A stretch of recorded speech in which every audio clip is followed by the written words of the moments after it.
રાજકોટના જેતપુરમાં સંબંધોની કડવી અંતિમ કથા સામે આવી છે, જ્યાં મૈત્રી કરારમાં રહેતા એક વ્યક્તિની જાહેરમાં છરીના ઘા ઝીંકીને હત્યા કરવામાં આવી।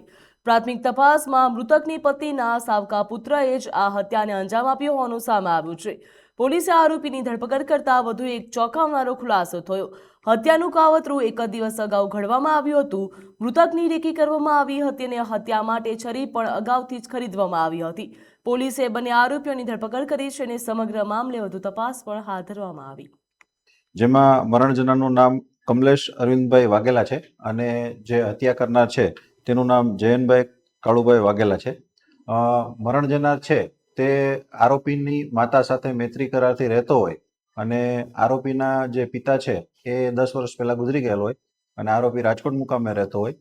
ત્યારબાદ એમની માતા છે એ આ આરોપી સાથે મૈત્રી કરારથી અહીં જેતપુર રહેતો હોય તે બાબતે તેને પહેલેથી મંજૂર હતું, જે બાબતે ત્યાંથી આવી અને આરોપી સાથે બોલાચાલી થયેલ હોય અને તેમને છરીના ઘા મારી અને તેમનું મોત નિપજાવેલ છે। આ બાબતે કમલેશ મરણ જનાર છે એમના ભાઈ કપિલભાઈની વિધિવત ફરિયાદ લઈ અને આરોપીને હસ્તગત કરી લેવામાં આવે છે। મારા મોટો ભાઈ છે, હું એનો નાનો ભાઈ છે ને અમે જમવાની તૈયારી કરતા હતા, જમવા જ બેઠા હતા, છાસ ને બધું લેવા જતા હતા, બરાબર છે સાહેબ। અને એટલી વારમાં એક છોકરો અમને કહેવા આવ્યો ઘરે કે હાલો હાલો કમલેશભાઈને કંઈક લાગી ગયું છે, એટલે અમને એમ કે થોડુંક કંઈક લાગી ગયું છે। તો અહીંયા ગયા અમે તો એમના લોહીના બ્લડ ને બધું ચાલુ હતું, બરાબર છે। એટલે અહીંયાથી પછી અમને એક બે જણાએ કીધું કે અહીંયા છરીઓના ઘા માર્યા છે। હવે કોણ છે કોણ નથી એમને ખબર નથી।